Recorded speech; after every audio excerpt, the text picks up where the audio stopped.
Hey, what's going on, everybody? Today is March 27th, and you are listening and watching the Daily AI Show live. And today we are going to be talking about all the AI news from the last 7 days. We've got Jyunmi, Beth, Andy, and I'm Brian. And this is what we do every Wednesday. If you haven't joined us before, on Wednesdays, we look back at the last 7 days. We all individually sort of do some research, come up with the topics we think, the news stories that we think are interesting. Some of them are huge news stories. Some of them are really, really tiny niche. And we learn along the way with you because we don't usually talk about the topics before we go live. So we're learning along with you guys. And with that, we're going to kind of jump in and have a great discussion for the next 30 or so minutes. And I thought maybe a bigger topic, one that we can kind of pick up on because we didn't get a chance to talk about it on yesterday's show, where we were sort of doing a deep dive into Sam Altman's interview on Lex Fridman's podcast. We talked about a lot of OpenAI initiatives, but one that was sort of not missing, we just literally didn't have time to get to it. We were fearful it would take too long. Is talking about Sora. Now, Sora is the video creator, text to video creator that sort of made some splash maybe a month or so ago at this point, maybe more. And we don't have public access to it at this point. But what is in the news and what's different about the last 7 days is it's come out that Sam Altman, OpenAI, have been making the rounds in Hollywood, and that they are, trying to get in good with the Hollywood, creators, if you will. And this is different and interesting because unlike in the past where maybe ChatGPT just hit, and Beth, you were talking about this, where it just hits and then everybody scrambles to figure it out. Oh, Sora is not publicly available. They have some beta testers. They have some people who are there. We've seen some videos come out from Shy Kids, the one with the, if you haven't seen it, where the guy has the balloon head. And they put out a blog article about it. OpenAI did, and they're talking about, they have a couple quotes in here from directors. So Sora is at its most powerful when you're not replicating the old, but bringing to life new and impossible ideas we would otherwise never had the opportunity to see. That's interesting because they're telling you, and this is what I think, was it the neuron? They're saying basically as if to say, see, we're helping you. We're not replacing you. And this blog article definitely has a tone of that. So I don't know. What do you guys think? Pretty interesting to hear that they're taking sort of this media approach. They're trying to get in and show Hollywood what Sora can do before the vast majority have ever seen it, touched it, can use it, or anything like that. Yeah, I think I think it's great that they released some content that was created by the small cluster test group that they released Sora to. I think that helps us understand what you can output from Sora. Having these names or these creators attached to that process, it goes to what you're saying, Brian, is that it is it's a getting your toe in the water, and then now they're ready to get your leg in the water, and then hopefully you can just plunge in the rest of the way. So it's always nice to see examples.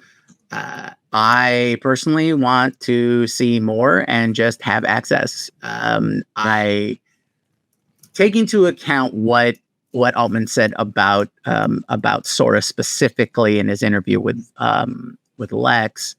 Is I understand that there is some apprehension there, and they want to, they want to, as leadership in the space, they want to help people ease into it and acclimatize and adapt to it. So I do appreciate that, but I want it now.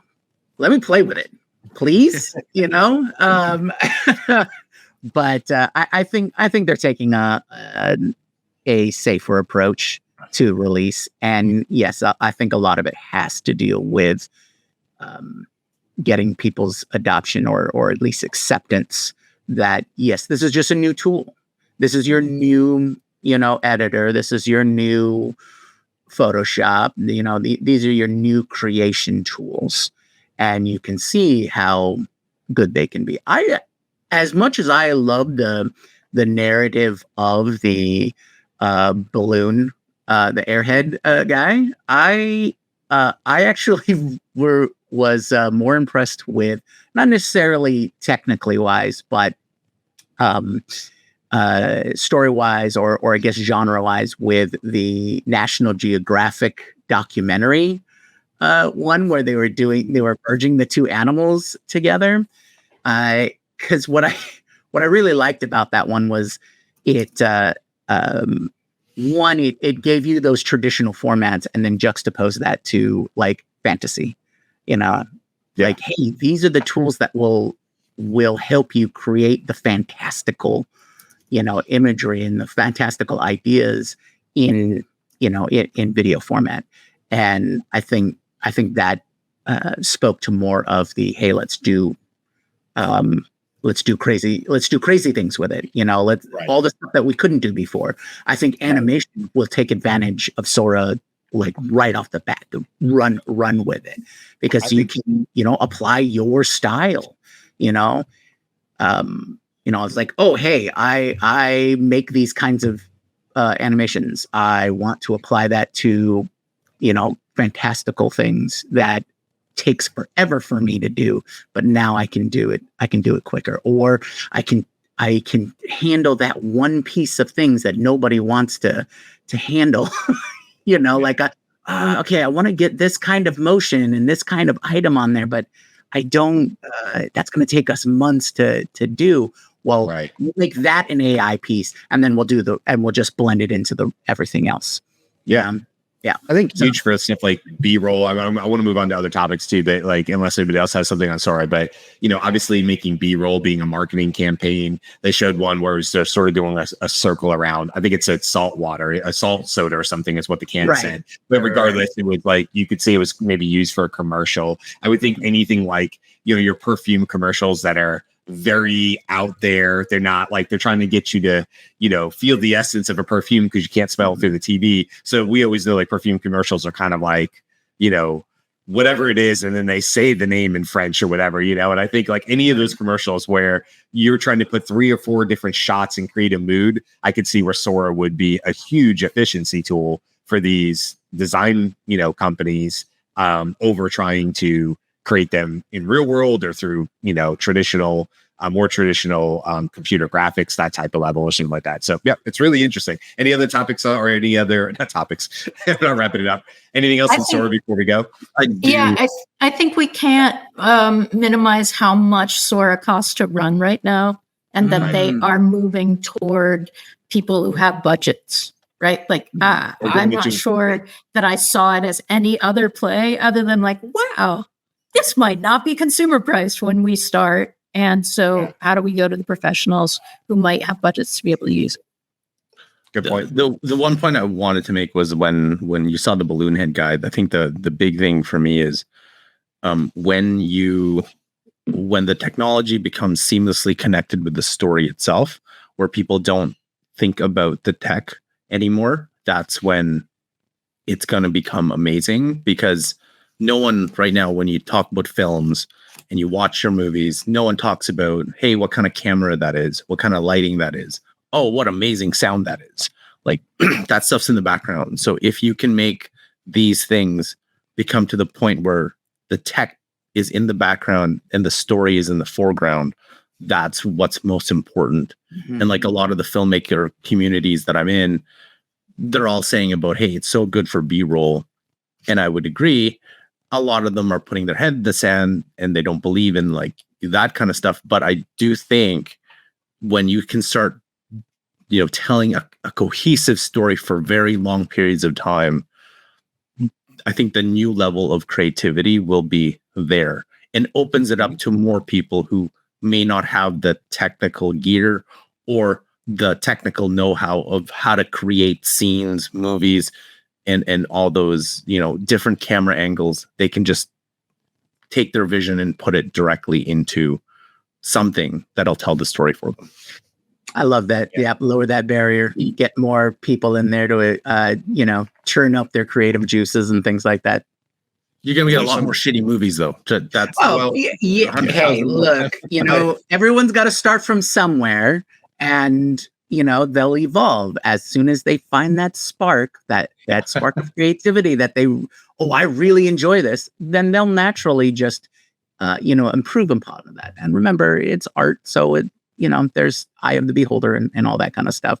Not so much talking about the commercialization of the technology, but more of it being a contributing factor to the overall expansion and exploration of art and creativity. All right, let's move on because I know there's probably other news topics. We can talk about Sora we can have a whole show about that. But let's move on. Andy, I would love to hear what you always have some really amazing, interesting news stories. So what did you find interesting over the last 7 days in the news? Well, first, character AI, which is the number 3 most used platform out there. It's hugely popular. It's where you can create your own character chatbot. Up to this point, it has been just text interactions. Well, they've added voice interactions.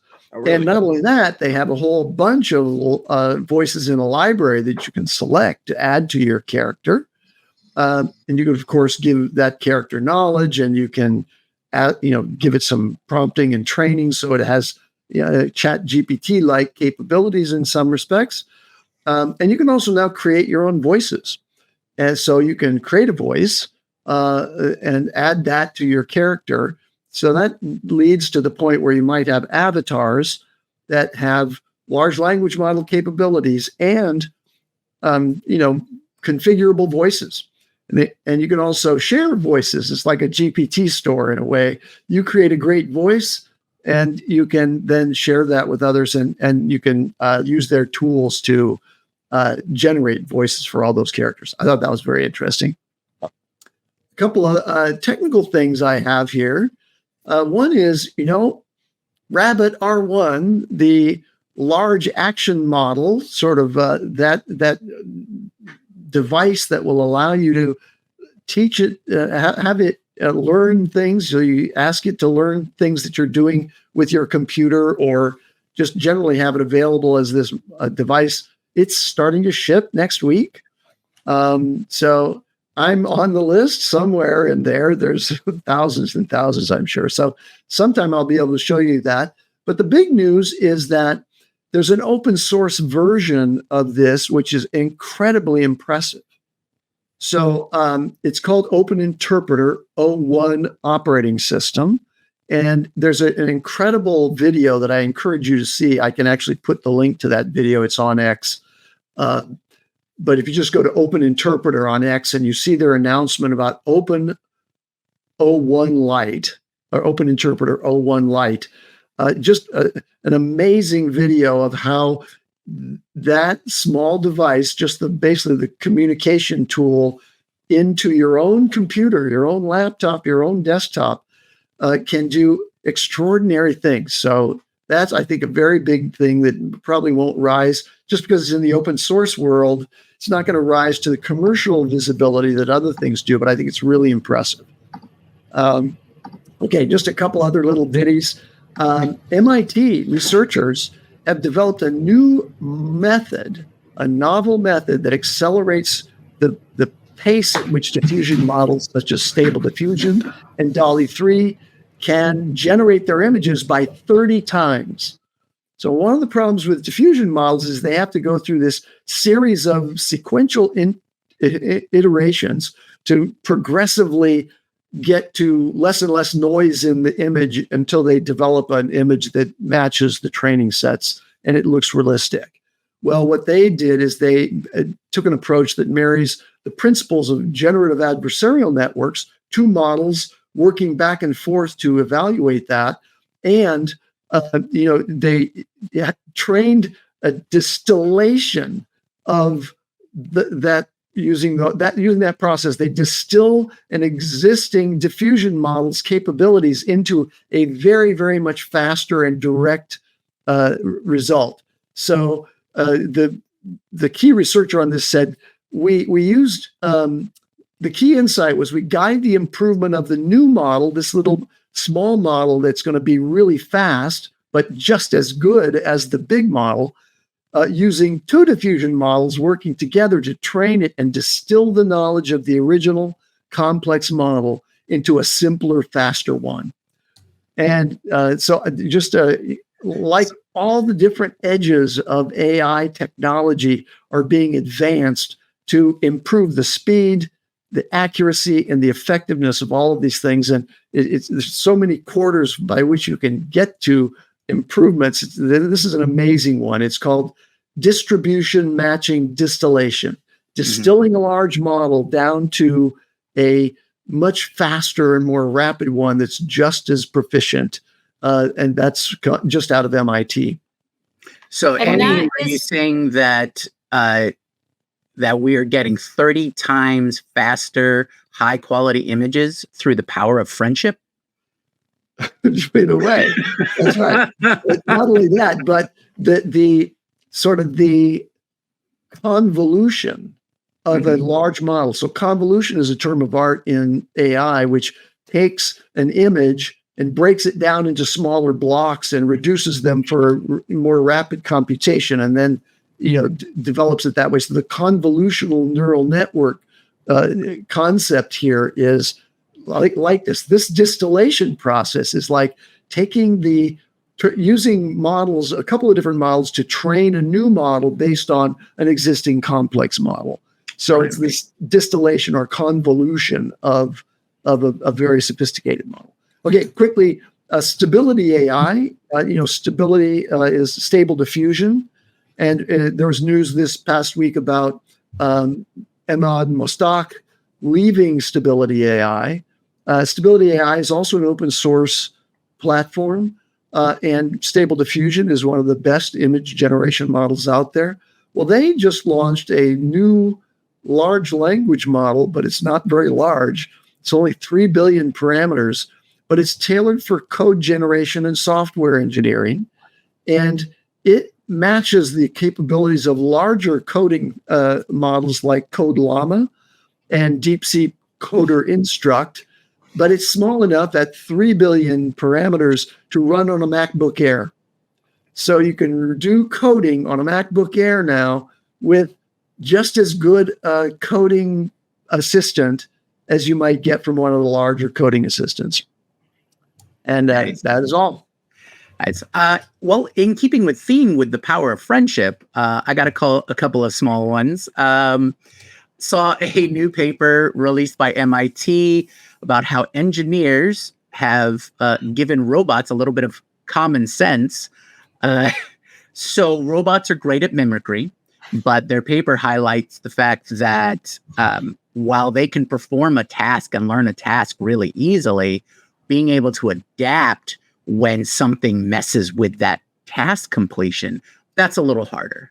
So what they've done is they've paired an LLM with the robotics task completion. So if a robot runs into an issue where they can't complete their task, such as clean the surface of a table or something like that, then they can fall back on consulting their LLM buddy saying, hey, I can't do this. What can I do?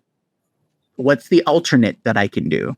And then the LLM can come back and say, oh, try this instead. And then it'll take that. It's like, oh, yeah, that makes sense. And they'll go and adjust or adapt their task. So by working together, they're able to increase those capabilities. So I thought that was a fun bit of news there.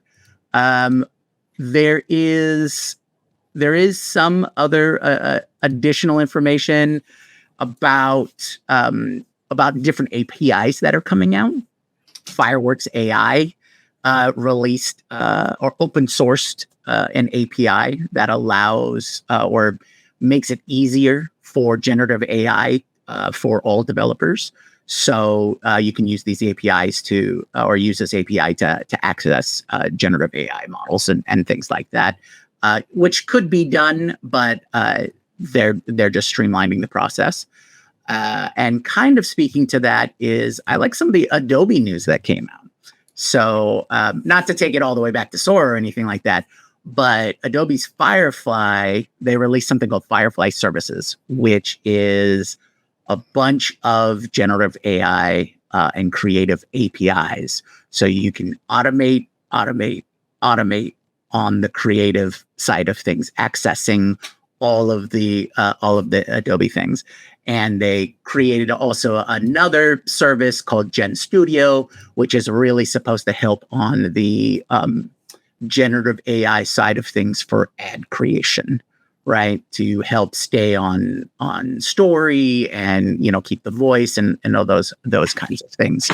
But I really like that idea of giving us more APIs to automate more of our process in the background. And Brian, I know you and I talk about this all the time. So if I can automate more of my life, I am a happy person. So that's what I got. Hey, Definitely StreamYard, it would be super helpful if you would let us just grab stuff from you, because everything else can be automated. Call us. We know you're listening, StreamYard. Hey, listen, we talked about transcripts enough, and it has showed up. So maybe we're having a bit of an impact. Okay, what else, Beth? I feel like you haven't had an opportunity here. What do you have to share this week? Well, so two things, but I want to highlight again what Andy said about stability AI. About the diffusion model, a new method for the diffusion model. Almost all of the image generators we typically use a diffusion model. Midjourney, stability AI, and like things like Scenario and Leonardo are built on top of stability, right? So it's a direct play for that. The CEO of Stability AI stepped down, and there were a bunch of people saying, "Hey, what's going on?" And he clarified that he still owns controlling shares. So, like, he's not out. He still has a lot of influence, and he had a goal that he thought could be met better with him stepping away or stepping out of that leadership role. There is a chip company in town, and I feel like we want, like the Western music, like woo, wah.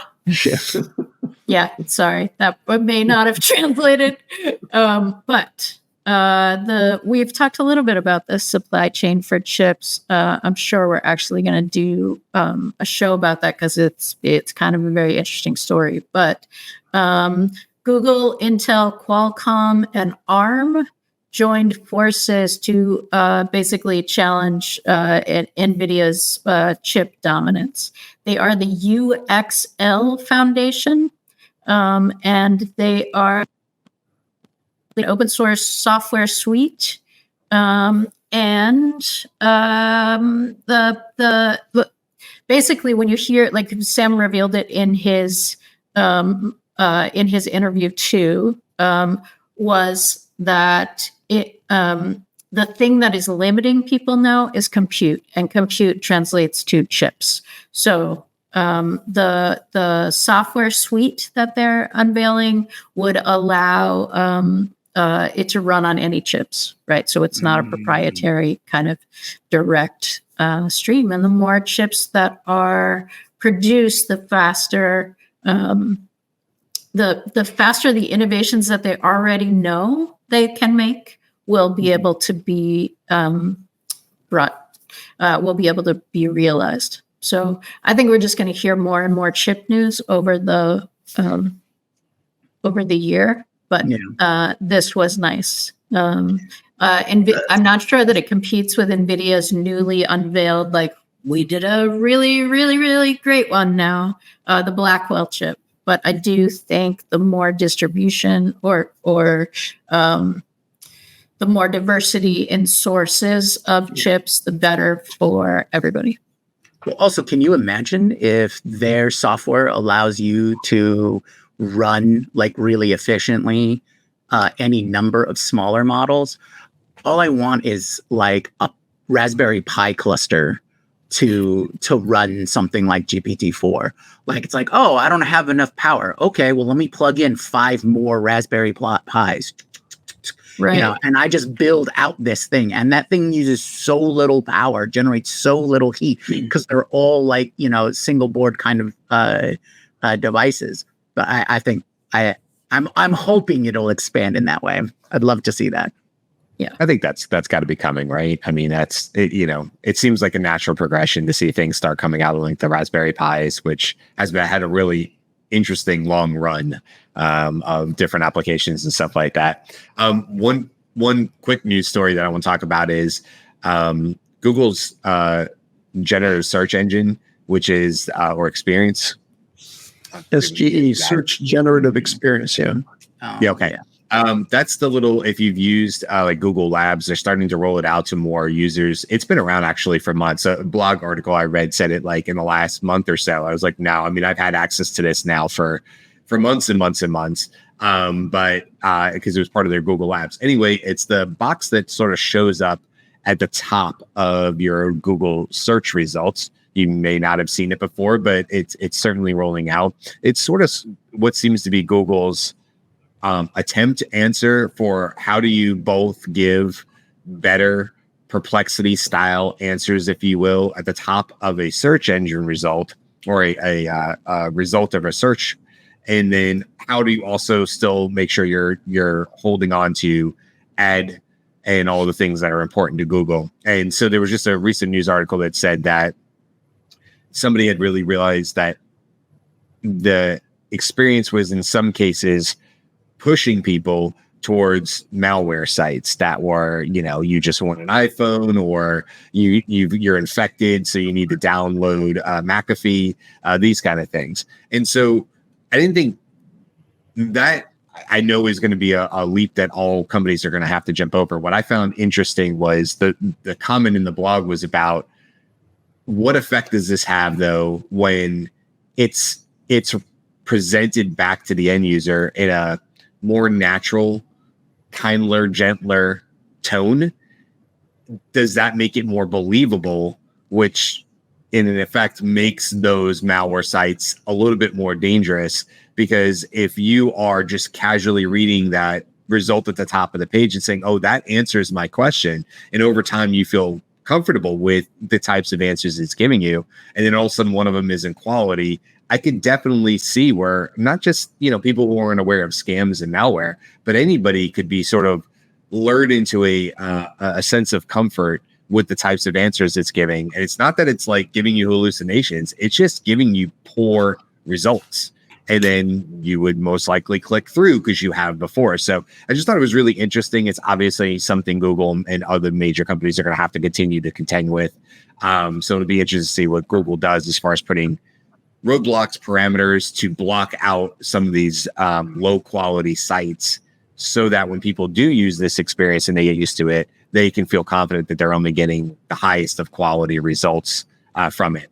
And they also talked about, you know, we're going to see a lot of it, right? Which is these huge SEO pushes and these like huge, you know, black hat type things where people try to figure out how to bake in all the right stuff, all the right ingredients into the cake to make sure that it shows up in the top Google search engine experience. And they even mentioned that in an article because they said some of the malware ones were so similar in tone and voice that they can only assume that that's exactly what that was like a massive push. Somebody is trying to, you know, manipulate the SEO results, which that's been around forever. So that's nothing new. It's just we're now seeing it with AI results as well. So just thought it was an interesting topic. We're going to see a lot more of this. We talked just recently about malware, and this is just another arm of that. And how are the big companies going to combat that? I'm not sure. Mm-hmm. Well, everybody's been trying to game, like we already know Google's like everyone's trying to game Google. You have like all the organic search results. Some of it works, some of it doesn't. And I think this is why like this is a huge disruption where things like Perplexity, ChatGPT, even its own case, Gemini, does a better job without all the stuff that you're just trying to find something but there's so much stuff around that you have to go through to get that information, and it's already hard. And then if you've got people trying to game things, we've already seen it from their antitrust lawsuit, like during the transcripts, that they could tweak anything. So I can't trust a company that, yeah, your search generative experience, but are you tweaking it now to showcase like advertisers? And then is it actually truly generative, or is there baked in like advertising messages, which I was like, that's to me a big turnoff, because that's all. I don't want that. I want the information. So like, and if I have to pay $20 to ChatGPT or OpenAI to get that, I'll do that instead of stuff like all the stuff around it. So yeah. And Sam kind of mentioned that on the podcast too. It was yesterday's topic, but I don't know, we mentioned this specifically, but he talked about how he liked the idea that he could trade money for what he felt like was better information that wasn't the ad experience. And they talked about visually, what does the ad experience look like? And him and Lex were having conversations about that.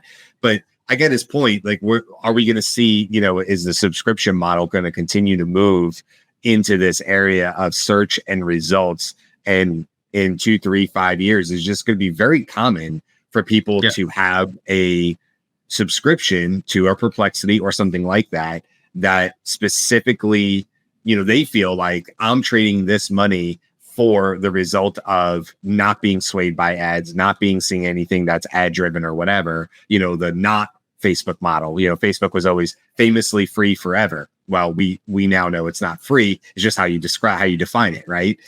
So it'll be interesting to see if there's going to be a big push for the general population, not just us, but the general user, to say, hey, you know what? It is worth $20 a month for Perplexity Pro for me to have all this value, and know that I feel really confident that Perplexity is not being swayed by ad revenue and things like that. And there's a lot to be said for that. So it's we're already kind of seeing that because I subscribe to YouTube Premium, and it's the greatest thing ever. Because without the ads. Yeah, completely without the ads. I don't know why my screen's I mean, if I have to see the Backstreet Boys, Downy, Wrinkle, Refresh, whatever commercial, the only thing with YouTube is that whatever you're locked into, forget about it. They paid for the month, and you're seeing it 1,000 times until you're like, please, anything else. And then the next ad is worse. You're like, actually, I'll take the Backstreet Boys. Thank you. Sorry, I didn't mean to say anything bad about them. I will take that ad back.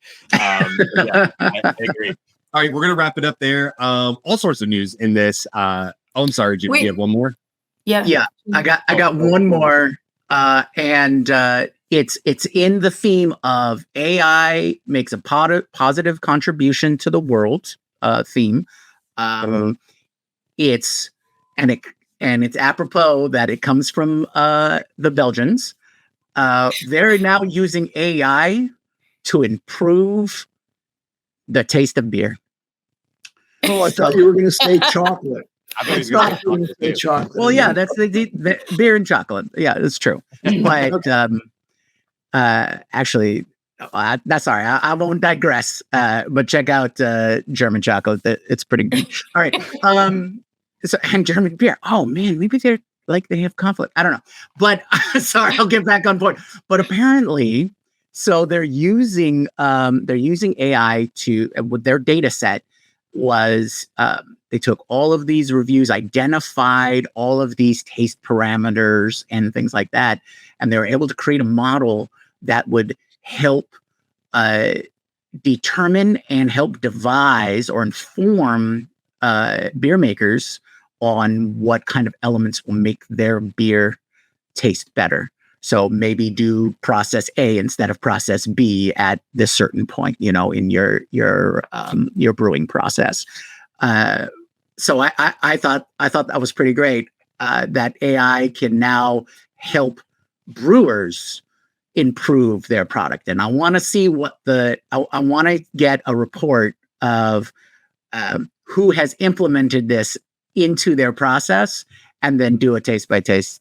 Yeah, side-by-side comparison. Okay, I have $1 million idea here. What you're talking about is a sort of an abandoned sense in the world of AI, which is taste. why can't we develop a system that can actually sense as our taste buds do, and then calibrate it with training so that it has cohort by cohort taste preferences and can evaluate the outputs of consumer packaged goods like beverages or snack foods and so on, and tweak them and say all you have to do is add this little flavor note and it's going to be this much better for this large an audience. Okay, I'll leave it there. No, that's a great idea. Then seasonal things can come out, so you can have your, you can have certain kinds of beverages that taste better because it's cold outside. All of yes, I like the it. hottest new robot coming is just a mouth. Taster. That's a taster robot. All right, take us out, Brian.